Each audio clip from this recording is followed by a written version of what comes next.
দেখা যায় তাফসীর করবেন মুফাসসিরে কুদাল আন্তর্জাতিক খ্যাতি সম্পন্ন হযরতুল আল্লাহ হযরত মাওলানা লতিফা খাতুন রস করবে হযরত মাওলানা মুফাসসিরে কুদাল আয়েশা খাতুন। আরে দোস্ত, মহিলা কোনো ওয়াজ করবে না, মহিলাদের পায়ের আওয়াজ পর্দায় রাখা ফরজ। মাইকে জায়গা রাখা বয়ান করতেছে, প্যান্ডেল ঘিরে দিছে, প্যান্ডেল ঘিরে দিলি মাইক কি মাইকের আওয়াজ কি প্যান্ডেলের মধ্যে সীমাবদ্ধ না বাইরে যায়? যে মহিলার পায়ের আওয়াজ পর্দায় রাখা ফরজ, কোরআন শরীফের ভিতরে আল্লাহর ওয়াদা, সেই মহিলা মাইকে আওয়াজ করবে তাই শুনবে। যত পুরুষে ওই মাইকের আওয়াজ শুনবে, ওই মহিলা অতজন পুরুষের সাথে জিনার গুনাহ লেখা হবে।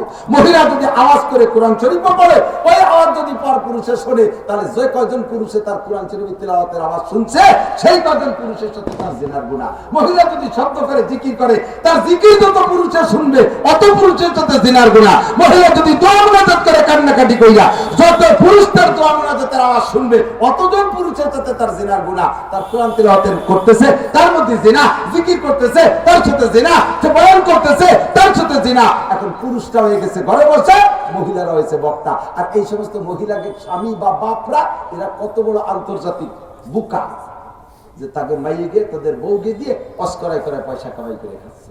আর আমাদের আর কয় টাকা দেয় মহিলা বক্তাকে? ধুমসা দিয়া দেয়।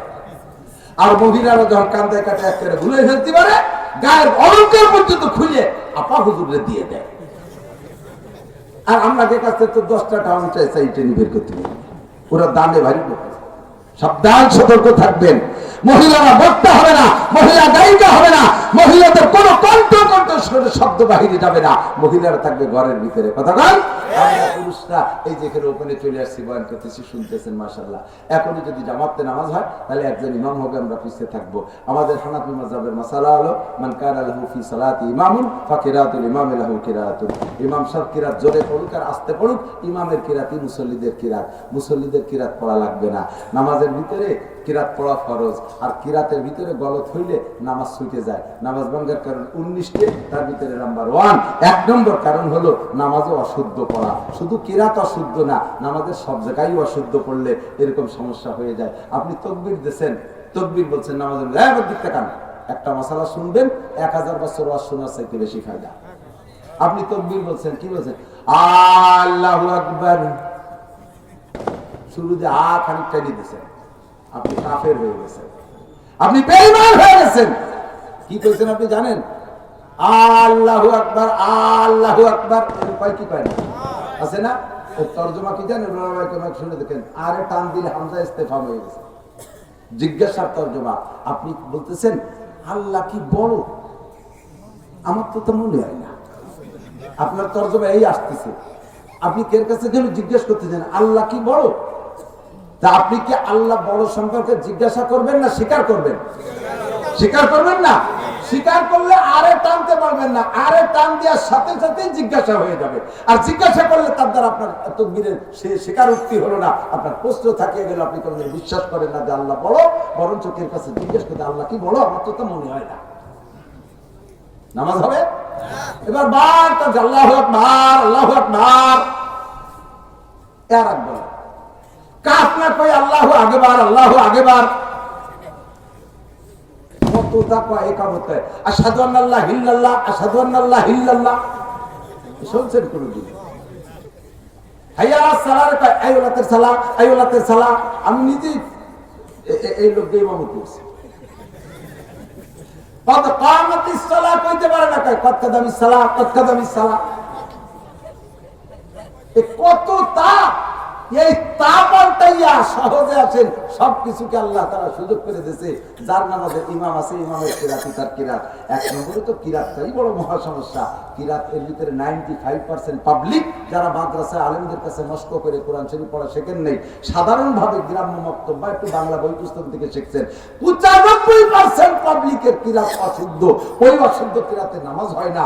আল্লাহ পাক সুযোগ করে দিয়েছেন, আসির তোমরা বলে দাও যে সবাই তো ভাবে পারবে না, কাজেই ফরজ ইবাদতটা কমপক্ষে ইমামের পিছনে যদি পড়ে, ইমামের কিরাতি তার কিরাত, তার কিরাত পড়া লাগবে না। আমরা তাহলে খানিকটা বেঁচে গেলাম না? ইমামের কিরাতি কিরাত। কিন্তু মহিলাদের মসজিদে যে নামাজ পড়া নিষেধ, যে কি করে আমরা হজে যে দেখে আসলাম, আর এমনি হজ আর বাংলাদেশ। আরাফাতের মাঠের থেকে সন্ধ্যার পরে মাগরিবের আজান হলে হাজিরা রওনা দেয়। 11 কিলোমিটার পথ, লক্ষ লক্ষ মানুষ, 1 কোটি মানুষ তাকবীর বলতে বলতে যায়, নারী আর পুরুষ এমন ভাবে গায়ে মিশানো, হাঁটা লাগে না, শুধু সোজায় দাঁড়ায় থাকতে হবে। পড়ি গেলি সর্বনাশ, সোজায় দাঁড়ায় থাকবেন, অনায়াসে সতের মতো শক্তি থাকবেন, হাঁটা লাগবে না, খালি দাঁড়ায় থাকবে, পড়ি গেলি পড়ি যাবে। এই জায়গায় নারী পুরুষ গায়ে গায়ে চাপা, সুন্দরী সুন্দরী পাকিস্তানি মেয়ে, ইরানি মেয়ে, মিশরি মেয়ে, এই সুন্দরী যুবতী মেয়েরা পুরুষের সাথে এভাবে চাপটা ধরে ডলতে ডলতে যাচ্ছে। একটা মানুষের মনের ভিতরে একটু খারাপ কল্পনা আসে না। সেই জায়গার সাথে বাংলাদেশ মসজিদের ছাদে বসে জেনা করে, মেহরাবের আড়ালে বসে গাঁজা খায়, রাতের বেলা বাগানে মসজিদ, বৌরে মসজিদে যার অনুমতি দিবা, ও বাগানে শিয়ালবন বিলেই আছে না, কথা বল না কেন? আরে মুরগি নাই তো চার পাইয়া শিয়ালে, সে শিয়ালে গাঁজা খায় না। আরে বউ চুরি করে তো পাইয়া শিয়ালে যারা গাঁজা বা ফেন্সিডিল হিরোইন খায়। মহিলাকে মসজিদে যার জন্য মসজিদে দোতলা, মসজিদের পার্টিশন, এগুলো সব চরিত্রহীনতার প্রমাণ। মহিলারা যত, আমি কয়েকদিন আগে মিশকাত শরীফ কিতাবুস সালাতের মধ্যে পড়াইছি দোস্ত, মহিলা যদি ঘরের ভিতরে নির্জন কক্ষে নামাজ পড়ে, মসজিদি নামাজ পড়ার চাইতে তার 5 গুণ বেশি সওয়াব হয়। আল্লাহু আকবার। মহিলাদেরকে মসজিদে যাইতে নিষেধ করলাম। এবার মহিলারা নামাজ ভাঙার কারণ কি? রাত গলত, মাসালা জানে না, বহুত মাসালা। এই মহিলা একা একা নামাজ পড়তে হবে, জামাতে নামাজ পড়তে পারবে না, মহিলারা ইমামতি করতে পারবে না, নফল নামাজেরও না, ফরজ নামাজেরও না। কিন্তু জায়গায় জায়গায় জায়গায় জায়গায় তালিমের নাম দিয়া হলকা তৈরি করে মহিলারা সালাতুত তাসবিহ প্রশিক্ষণের নামাজ প্রত্যেক শুক্রবার বৃহস্পতিবারে আড্ডা মিলায়, ওই জায়গা কালেকশন করে একটা কায়দা বাইদা করে। আল্লাহু আকবার। নফল নামাজের তালকিন দেয়। সালাতুত তাসবিহ জীবনে একবারও যদি না পড়ে কিয়ামতে জবাব দেওয়া লাগবে না, সারা জীবনে একবার পড়লেই সুন্নাত আদায় হয়ে যায়।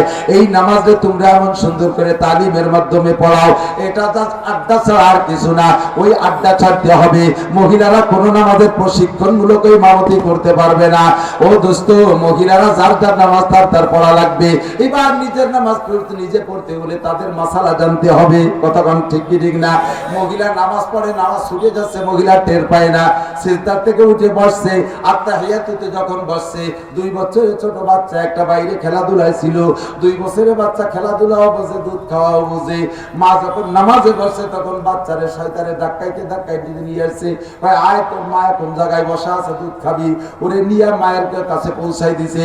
ও যাইয়া মায়ের কাপড়ের ভিতরে ঢুকার চেষ্টা করতেছে, মা তো কোনো মতে ঢুকতে দেবে না, গায়ের কাপড় টান দিয়ে খুলে ফেলাই দিয়ে বাচ্চা বগলের নিচে দিয়ে মাথা ঢুকাইতে দুধ খাওয়া শুরু করে দিছে। এরপরও মহিলা জানে না যে তাতে তার নামাজ ছুটে গেছে। মহিলার এক একটা অঙ্গের অর্ধেকের বেশি যদি কাপড়ের থেকে নামাজের মধ্যে বের হয়ে যায়, যেমন হাত বগল থেকে মাথা পর্যন্ত পূর্ণ হাত, কেনুর থেকে এইটুক যদি নামাজের মধ্যে বের হয়ে যায়, আর বের হয়ে যদি 3 তাসবিহ পরিমাণ টাইম খোলা থাকে, সুবহান রাব্বিল আযীম, সুবহান রাব্বিল আযীম, সুবহান রাব্বিল আযীম, এর নাম 3 তাসবিহ। এতটুক টাইম যদি তার অর্ধেক অঙ্গ কাপড়ের বাইরে থাকে, নামাজ ছুটিয়া যায়। মাথার চুলের অর্ধেকের বেশি যদি তার কাপড়ের বাইরে বের হয়ে যায়, তাহলে তার নামাজ ওই 3 তাসবিহ পরিমাণ খোলা থাকলে নামাজ ছুটে যায়। পেট যদি বের হয়ে 3 তাসবিহ পরিমাণ খোলা থাকে, তাহলে নামাজ ছুটে যায়। মহিলার সূরা কিরাত অশুদ্ধ, নামাজ হবে না। তার ভিতরে তাকবীরাতের ভিতরে অশুদ্ধ, তার নামাজ হবে না। পাক করবে পবিত্রতার অর্জনের ভিতরে মাসালা জানে না, যার কারণে তার নামাজ হয় না। মহিলারা হাতে নখ পালিশ ব্যবহার করে। নখ পালিশ হলো প্রলেপ, নখ পালিশ প্রলেপ। এই নখ পালিশের নিচে পানি যায় না। মেহেদি লাগাইলে তাতে সমস্যা নাই, মেহেদিটা কালারের সাথে অ্যাডজাস্ট হয়ে যায়, ওটা প্রলেপ না। আর নখ পালিশ হলো প্রলেপ।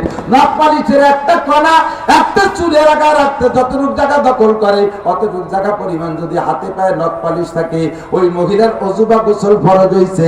মহিলার মাথার উপরে সারা দুনিয়ার সমস্ত পানিও যদি ডালা হয়, তবু মহিলা পাক হবে না যতক্ষণ পর্যন্ত নখ পালিশ হাতে থেকে না নামাইতে পারবে। ওই মহিলা 24 ঘন্টা নাপাক থাকবে। ও মহিলা ঘরের মাচায় উঠবে, ওই মাচার ভিতরে বেবরকত। চাউলের হাড়িতে হাত দেবে, দেবে তার ভিতরে বেবরকত, টাকা পয়সা হাত দেবে তার মধ্যে বেবরকত। কারণ 24টা ঘন্টা নাপাক রয়েছে, নাপাক থাকার কারণে সে ভাতের হাঁড়িতে ভাত দেবে, ও হাত দেবে সে ভাতের হাঁড়ির মধ্যে বেবরকত, জল তুলে দেবে জলের মধ্যে বেবরকত। ওই মহিলা বাড়ি থাকবে, বাড়ির ভিতরে বেবরকত। ধীরে ধীরে ধীরে ধীরে বরকত নষ্ট হয়ে যায়। কোটি কোটি টাকা ইনকাম আছে, বরকত কো নষ্ট হলো। এরকম মহিলা তো বড় লোকের বাড়িতে বরকত নষ্ট হয়েছে। বরকত কি খালি টাকা বস্তা বলে আসার নাম বরকত? বরকত অনেক কিছুর নাম। শান্তি নাই, এর নামে বরকত চলে গেছে। স্বামী এক বিল্ডিং, স্ত্রী আর এক বিল্ডিং, একটা আর সাথে আরেকটার সাথে 3 মাস কথা পায় না, এও বরকত চলে গেছে। ছেলে মেয়ে কথা চলে না, এটাও বরকত চলে গেছে। এই সমস্ত বেবরকতের কারণ হলো ওই মহিলা 24 ঘন্টা নাপাকি। এখন এইটা আমরা যারা তবলিগি যাই, ওয়াজের মাঠে যাই, যে কোনো রকম পুরুষের কাছ থেকে শুনি শিখি, জুমার দিন মসজিদে ইমাম সাহেবের বয়ানের থেকে শুনি শিখি, কিন্তু মহিলাদের কোনো ভালো ব্যবস্থা ছিল না। আমাদের ছোটবেলায় দেখছি গ্রাম গায়ের সবাই মক্তব, গ্রামের মসজিদে ওই মৌলভীরা একটু মোল্লারা মুন্সিরা একটু পড়াইতো। এখন সেই মোল্লা মুন্সিদের কাছ থেকে পড়ে কোরআন শরীফ শুদ্ধ করা যায় না। আল্লাহ এই মুহূর্তে আল্লাহ তাআলা আমাদের জন্য সুন্দর ব্যবস্থা করে দিয়েছে। হাজার হাজার মহিলা মাদ্রাসা হয়ে গেছে ভারত বাংলাদেশের ভিতরে। এখন যদি এই এলাকার মানুষ যদি কোরআন শরীফ অশুদ্ধ থাকে, কোরআন পড়নেওয়ালি না হয়, আল্লাহর কাছে জবাব দেওয়া লাগবে। যে সময় ব্যবস্থা ছিল না, সে সময় ভুল পড়ছে, আল্লাহ তাআলা তাদেরকে মাফ করে দিতে পারে। কিন্তু চলমান পরিস্থিতিতে যথেষ্ট পরিমাণ মহিলা মাদ্রাসা আছে না নাই? আপনার মেয়ে স্কুল কলেজ ইউনিভার্সিটিতে যদি পড়ে অসুবিধা হবে না ইনশাআল্লাহ। তার জীবনের শুরুতে তার মহিলা মাদ্রাসায় দিয়ে একটু কোরআন শরীফ পড়ান। তার মহিলা সংক্রান্ত যত মাসালা আছে বলতে গেলে বছরের পর বছর কেটে যাবে। এত ফাংশন মহিলাদের আমি বলতে পারবো ইনশাআল্লাহ। 100% একটা সহি তরিকার বোরকা, এও মহিলা মাদ্রাসায় না পড়লে বোঝা যায় না। বোরকা বানাই দিয়েছেন আপনি, মেয়ের টাকা দিয়েছেন বোরকা কিনতে, বোরকা তো দুই সিস্টেমে, পুরানি বোরকা আর ইরানি বোরকা। ইরানি বোরকা হলো যে র্যাব দিয়ে মতো, এই যে নিচে যে প্যান্ট পরা, উপরে একটা শেরওয়ানি গায়ে, মাথায় র্যাবের পাগড়ি বাঁধিয়ে হরিণীর মতো গ্লুক দিয়েছে, এর নাম হলো ইরানি বোরকা।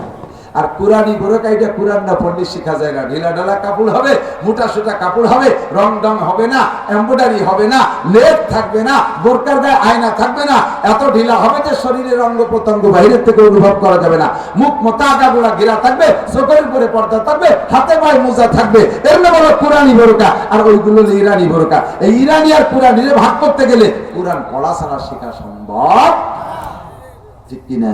কাজে আমরা প্রতিজ্ঞা করি, আল্লাহ তাআলা আমাদেরকে যদি কন্যা সন্তান দেয়, আর যাদের বাড়ি আছে বাচ্চাদেরকে মহিলা মাদ্রাসায় দেন। মহিলা মাদ্রাসা, আমার মেয়েরাও মাদ্রাসায় পড়ে, 2টা মেয়ে আছে ছোট, ওরা মাদ্রাসায় পড়ে। ওদের কণ্ঠ চিকুন, কোরআন শরীফ যখন পড়ে খালি শুনতে মনে চায়, এত মজা লাগে। মেয়েদের চিকুন কণ্ঠে শুদ্ধ করে কোরআন শরীফ পড়লে খালি শুনতে মনে চায়। আমার বড় মেয়েটা 10-11 বছর বয়স, 15-16 করা হয়ে গেছে হেফজ। আর ওদের পড়ায় পোষায়, কারণ ওদের তো ডাইন বামের ফিকির নেই, ওদের ক্রিকেটের খেলার নিশা নেই, ওদের র্যাকেট খেলার কোনো দান্দা নাই, ওদের মোবাইল ফাংশনের ভিতরে অত যাওয়ার সুযোগ নেই। আল্লাহর রহমতে ওরা অবিরামে কোরআনের মধ্যেই থাকে।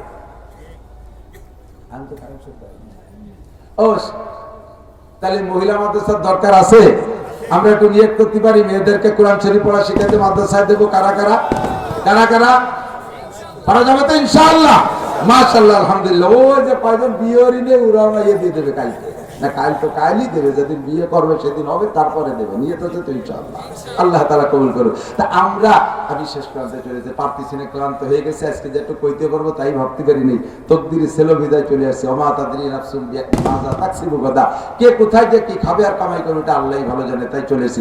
এই মাহফিলের মহিলা মাদ্রাসার বিপক্ষে যারা মুনাজাতের আগে, তারা আস্তে আস্তে উঠে চলে যান। মহিলা মাদ্রাসার বিপক্ষে যারা এই মহিলা মাদ্রাসার শত্রু, তারা আস্তে আস্তে চলে যান। আমি ডেকে দেখাই শত্রু কয়জন চলে যাচ্ছে। পেশাব আসলে 1 আঙ্গুল উঁচু করবেন, মনে হবে যে এই মাদ্রাসায় 1000 টাকা দেবেন। পায়খানা আসলে 2 আঙ্গুলে 2000 টাকা, তাহলে ছুটি। তার আগে গেলে সিরিয়ে দেবে যে মাদ্রাসার বিপক্ষে লোক চলে যাচ্ছে। মাদ্রাসার বিপক্ষে তো আমরা কেউ না ইনশাআল্লাহ। প্রমাণ হবে মুনাজাতের আগে না গেলে। আল্লাহ তাআলা কবুল করুক, বলেন আমিন। আমি কালেকশন পারিও না, বুঝিও না, যারা পারে তারা কালেকশন করতে। হুজুর বলতেছে আমরা নগদে বিসমিল্লাহ কইয়া